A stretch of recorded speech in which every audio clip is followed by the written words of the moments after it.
오늘 이 자리에 나오신 여러분 환영하고 축복합니다. 오늘은 특별히 청년들과 함께 예배를 드리는 청년부 주간 금요 기도회로서 오늘 이 시간은 또 특별히 청년들을 위해서 더 많이 기도해주는 귀한 시간 되어주시기를 부탁드립니다. 혹시 시인과 촌장의 하덕규라는 분을 알고 계십니까? 가시나무라는 노래를 쓰셨죠. 내 속에 내가 너무도 많아서 라는 그런 가사의 노래를 지었던 분인데요. 그분이 지었던 노래 중에 잘 안 알려져 있지만 GMP라고 하는 노래가 있습니다. 88년도에 나온 노래인데 거의 이제 만든 지 30년이 다 되어가는 노래죠. 그 가사의 내용이 이렇습니다. GMP가 오르고 당신의 아이들이 빨간 스포츠카를 타고 당신이 어릴 적 검정 고무신을 신고 걸었던 그 길을 스포츠카를 타고 달려도 세상은 허무할 거예요. 88년도에 만들어진 30년 전에 만들어진 노래입니다. 이 노래의 가사대로 GMP가 오르고 정말 많은 것들이 바뀌었습니다. 정말 엄청나게 바뀌었죠. 제가 진짜 꼬맹이 코올리기 시절 때에만 해도 새로운 종족이 등장을 했었습니다. 오렌지족이라고 해서 머리는 노랗게 염색을 하고 귀걸이를 하고 외제차를 몰면서 마음에 드는 여성 앞에서 야타를 외치던 희한한 종족이었죠. 이 종족의 특징이 뭐였냐면 휴대폰이 있었다라는 겁니다. 지금이야 휴대폰은 너무 흔하지만 사실 이때 당시만 해도 휴대폰은 사업하는 사람들만 들고 다닐 수 있는 굉장히 귀하고 비싼 물건이었습니다. 이게 들고 다니기 쉽지 않았던 거 다들 기억하시죠? 거의 뭐 성경책만 해가지고 벽돌처럼 이렇게 들고 다니는 그런 거였습니다. 제가 찾아보니까 한국에 최초로 도입된 핸드폰이 모토로라 건데 그때 당시의 가격으로 460만 원이었다고 합니다. 그런 거를 이제 들고 다녔던 거죠. 그랬던 휴대폰이 이제는 굉장히 조그만해졌고 이제는 스마트폰으로 못하는 것이 없는 세상이 되었습니다. 뿐만 아니라 교회에서 저 어릴 때만 해도 뭐 LED 스크린, 빔 프로젝트 이런 거 없었습니다. 여러분 어떻게 했었습니까? 어디서 이상한 쐐기, OHP도 거의 최신식이죠. 어디서 이상한 쐐기둥과 나무 막대기 갖고 와가지고 거기에 전지를 매달았죠. 그리고는 정성껏 글씨를 썼었습니다. 그러니까 어때요? 맨날 하는 찬양만 주구장창 부르는 겁니다. 제가 어릴 때 제일 많이 불렀던 찬양이 예수님이 말씀하시니 이거였어요. 왜냐하면 다른 찬양을 하려면 또 뒤적뒤적 넘겨서 찾아야 하니까 그러다 보니까 한 찬양만 뭐 거의 주님 오실 때까지 부르는 그런 일이 벌어졌었죠. 그러다 보니까 정말 저는 아직도 새로운 찬양에 적응하는 데 많은 어려움을 겪는 것 같습니다.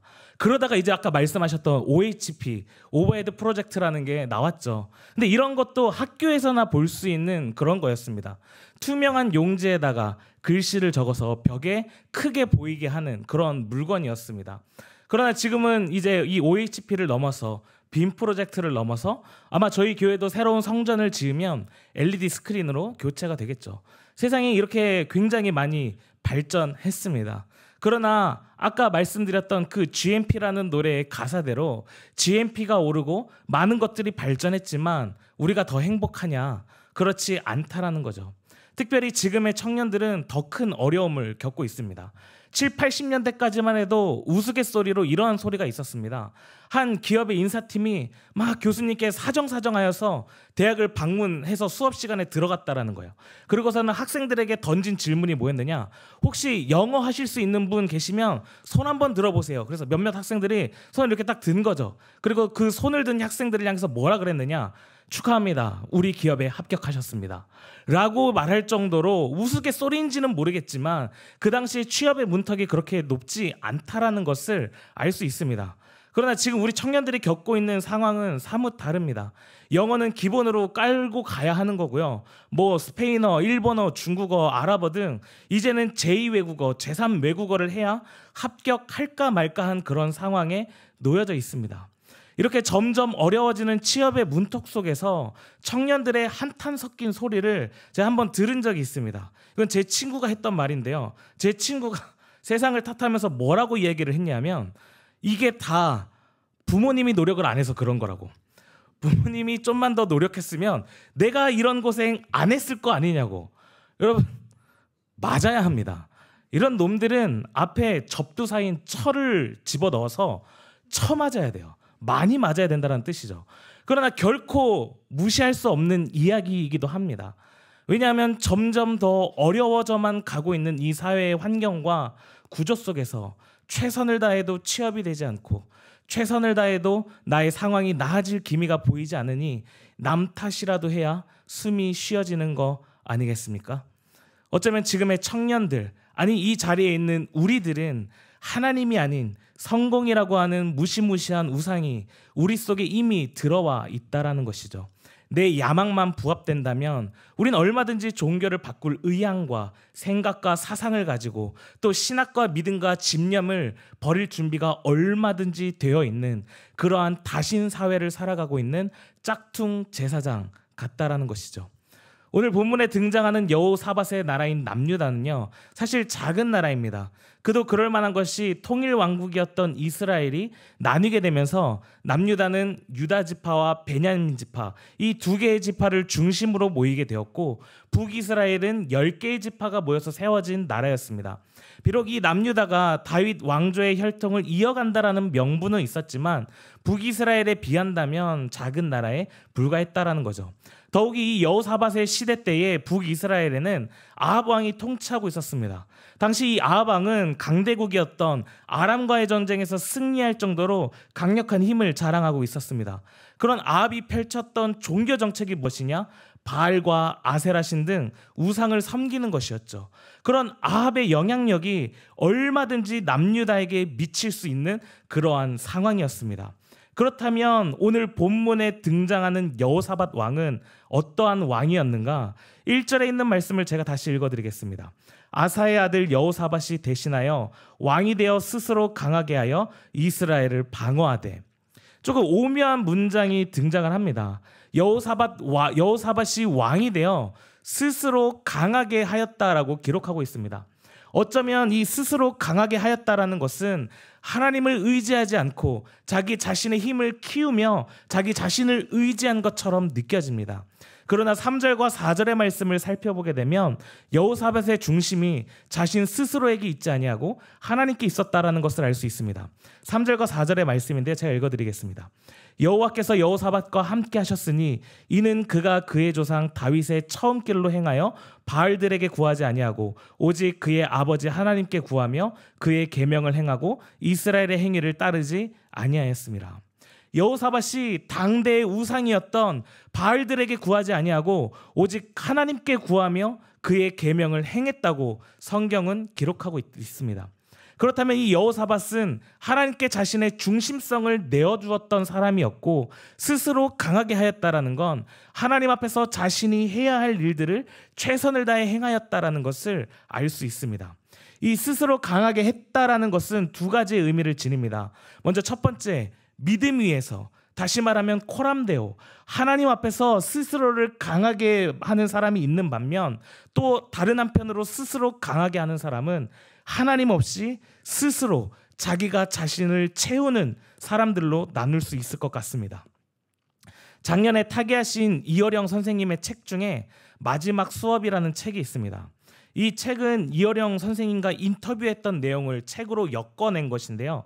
제가 서점에서 이 책을 쭉 훑다가 눈에 들어왔던 내용이 있습니다. 이어령 선생님이 하신 말씀입니다. 이 컵을 보게, 컵은 컵이고 나는 나지. 달라. 서로가 타자야. 그런데 이 컵에 죄송합니다.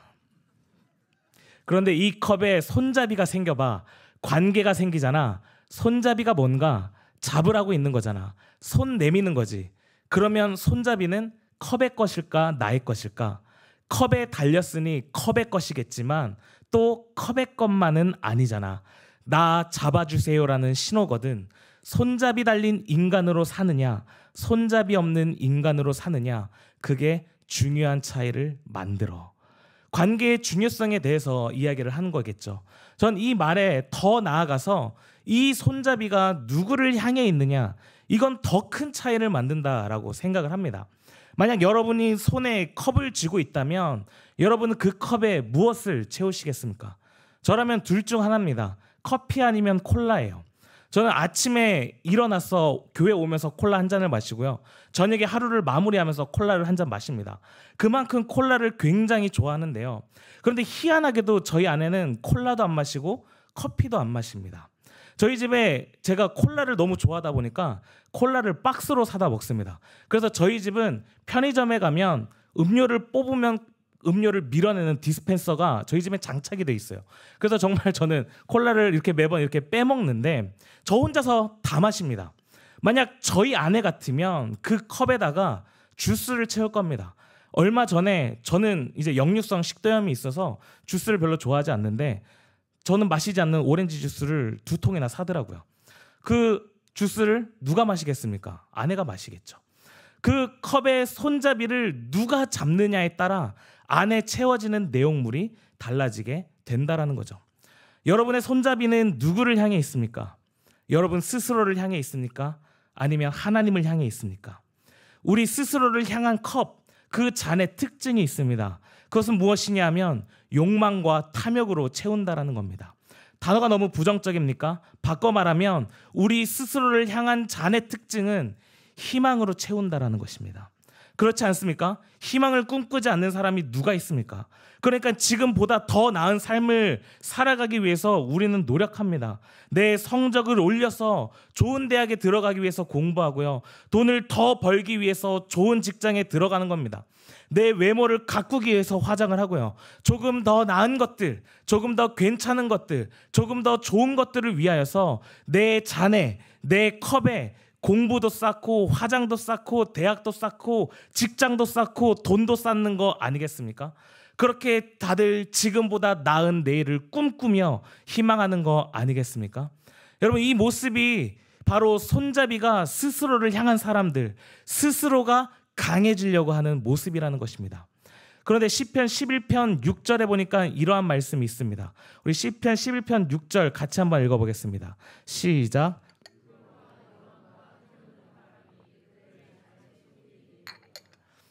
우리 스스로 채우는 잔의 결과가 무엇이냐 하면 불과 유황과 태우는 바람이라는 것입니다. 우리 스스로가 꿈꾸며 열심히 채우지만 우리가 강해지기 위해서 스스로를 채우면서 부단히도 노력하지만 하나님의 시선에서는 그것이 재앙이라는 것입니다. 반면 우리의 손잡이가 하나님을 향한 사람들은 어떤가요? 그 속에 무엇이 채워지죠? 하나님의 것이 채워진다는 것입니다. 그런데 이 하나님의 잔의 특징이 있습니다. 그게 뭐냐 하면 절망입니다. 여러분 예수님께서 십자가에 달리기 전에 하시던 기도를 기억하십니까? 할 수만 있거든 이 잔이 내게서 지나가게 하옵소서. 그러나 내 뜻대로 마옵시고 아버지의 뜻대로 하옵소서였습니다. 여러분 하나님의 잔은요 세상의 가치와 기대와 시선으로 보았을 때 절망입니다. 아무것도 없어요. 마치 빈잔 같아 보인단 말이죠. 세상이 이야기하는 강함, 돈으로 가득 채워진 잔, 좋은 집으로, 좋은 차로, 멋진 외모로 누구나 다 부러워할 만한 그런 잔, 그에 비하면 하나님의 잔은 초라하기 그지없단 말이죠. 교회 열심히 나왔는데 남는 게 없어요. 열심히 봉사하는데 남는 게 없단 말이죠. 차라리 그 시간에 공부하는 게 더 나을 듯합니다. 영어 단어 하나라도 더 외우는 게 이득 같아 보여요. 그리스도인으로서 내 손잡이를 하나님을 향해 내어놓고 싶은데 변하지 않는 현실 속에서 오는 답답함 때문에 여전히 세상에 비해 한없이 부족하고 초라한 나의 모습 때문에 우리는 스스로 강해지기 위해서 손잡이를 내 쪽으로 또 세상으로 돌리고 있단 말이죠. 그런데요 여러분, 나의 그 연약한 모습이 하나님이 붙잡아 주시는 손잡이라는 사실을 기억하시기를 바라겠습니다. 여러분 여기 마이크가 있는데요, 사실 이 마이크 밑에 있는 이 대부분은 사실 별로 필요가 없습니다. 대부분의 마이크의 중요한 역할을 하는 것은 위에 있는 공간에서 끝납니다.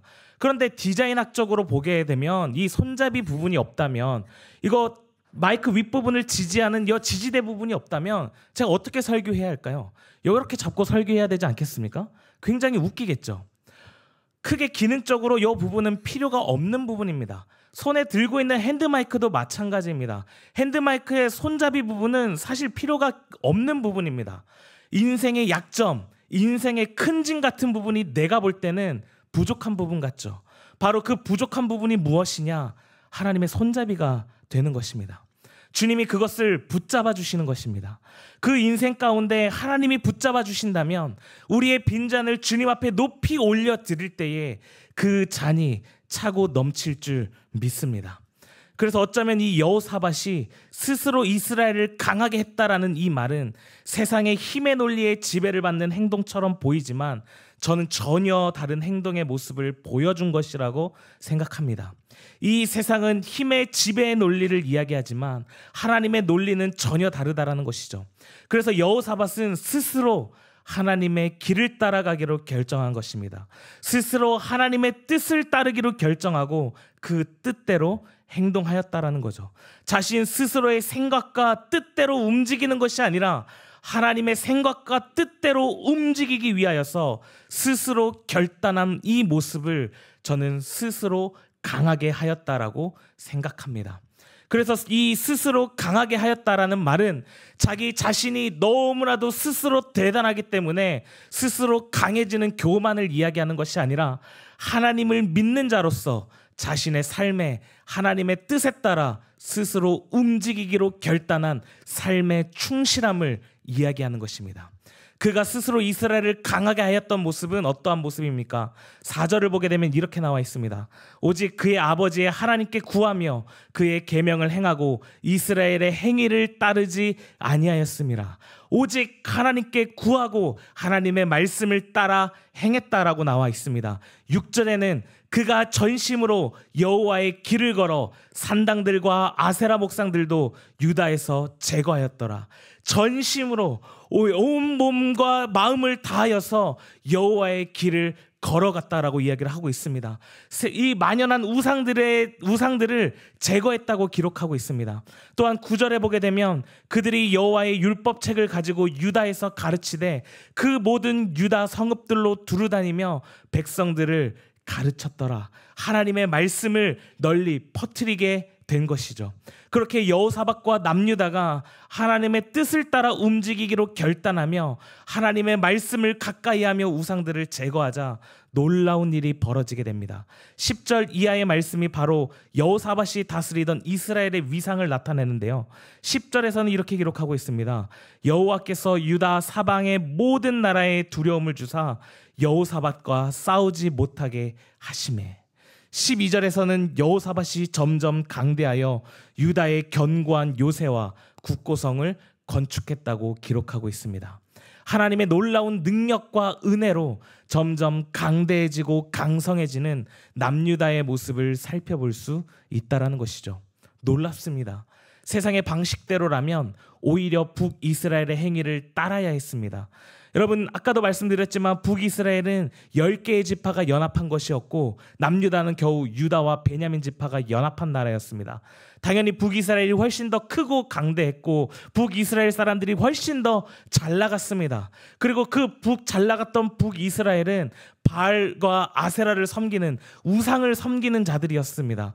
그러니 사람들이 이렇게 이야기할 수 있겠죠. 저 봐라, 저들은 우상을 섬기니까 저렇게 힘이 세지지 않냐? 저들이 우상을 섬기니까 저렇게 강하지 않냐? 그러나 여호사밧은 그렇게 하지 않았다라는 것입니다.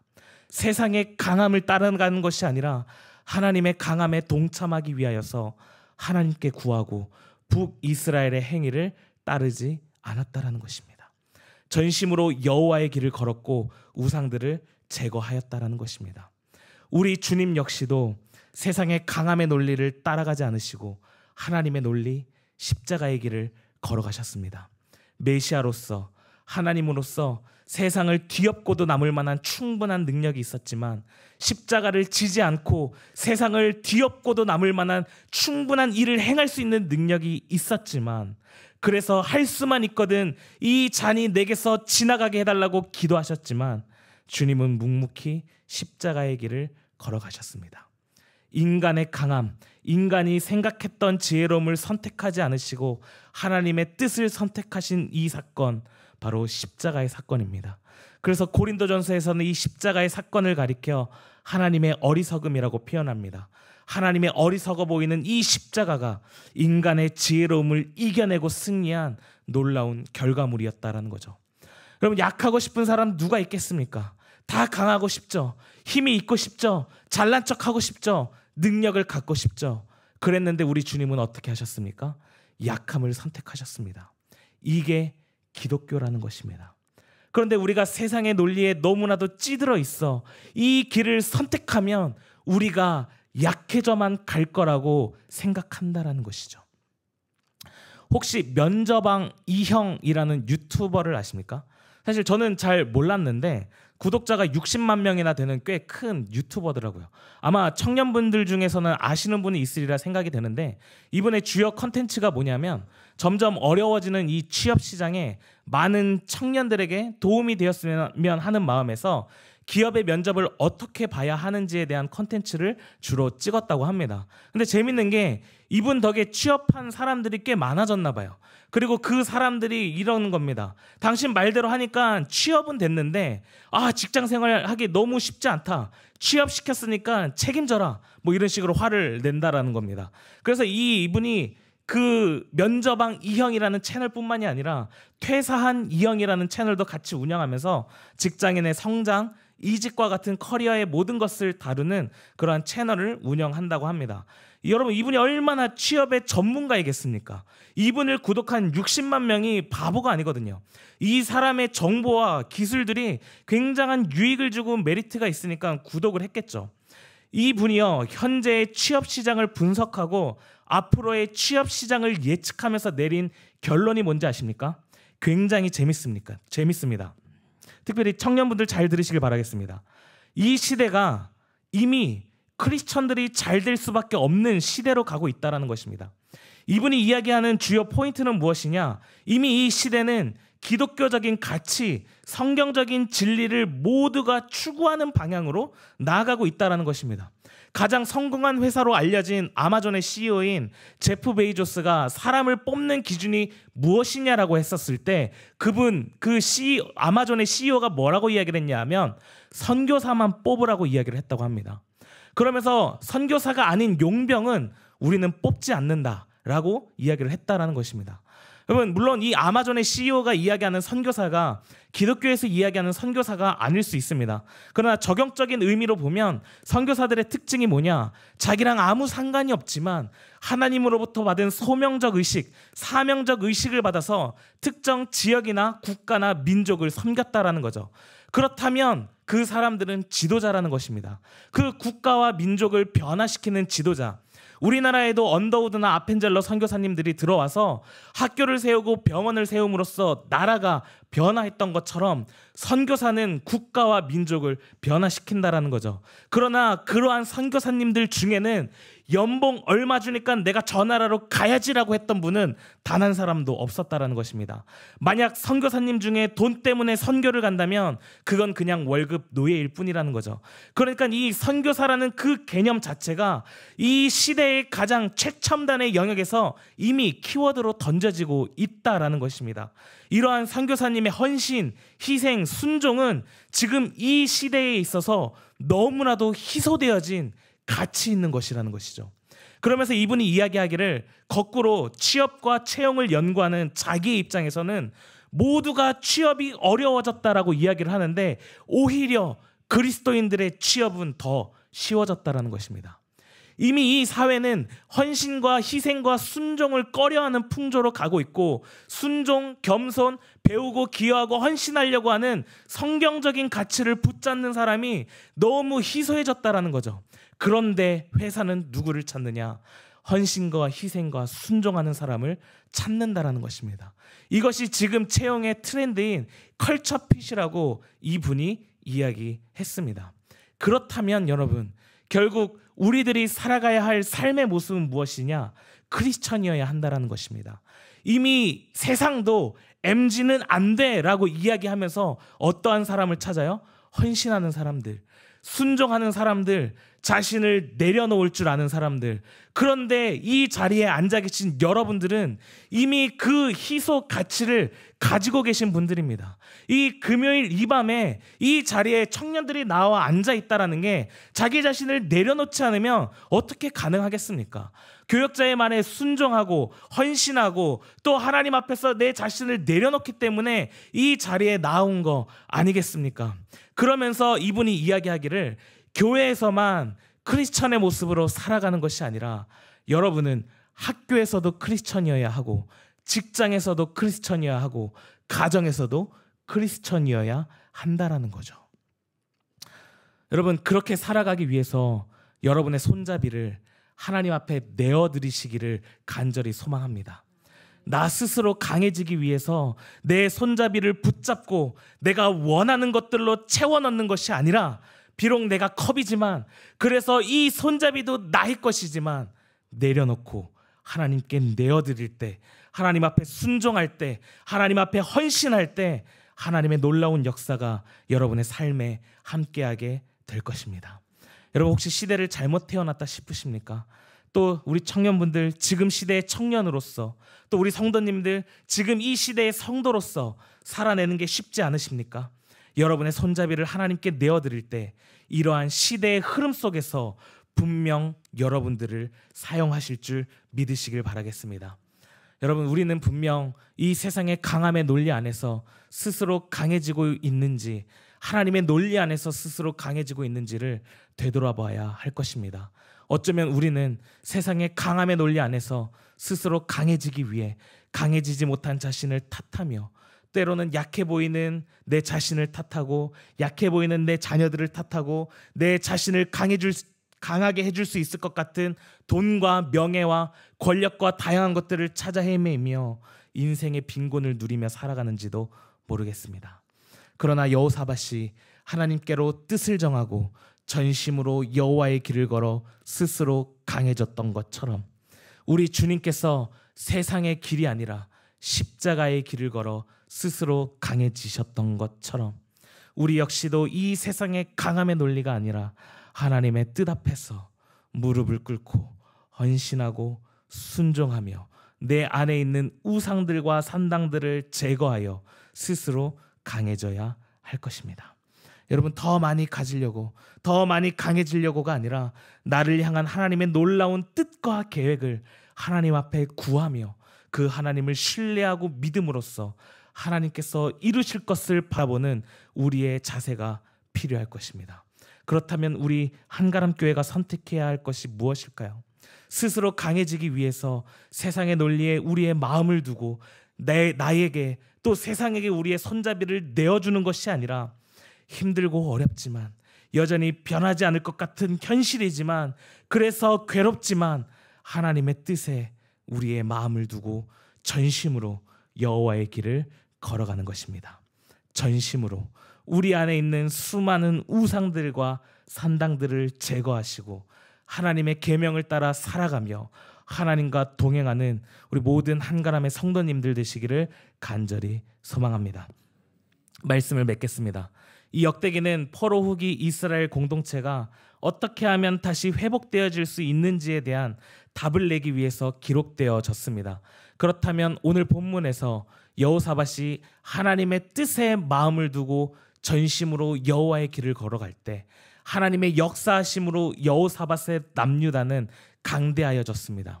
우리의 삶 속에서 여러분이 속한 공동체, 또 우리 한가람 교회가, 여러분 한 사람 한 사람이 세상의 논리가 아니라 하나님의 뜻에 순종하며 스스로 강해지고 전심으로 여호와의 길을 걸어갈 때 우리 한가람 교회가, 또 우리 한가람의 청년들이 세상에서 감당할 수 없는 놀라운 하나님의 영광을 나타낼 줄 믿습니다.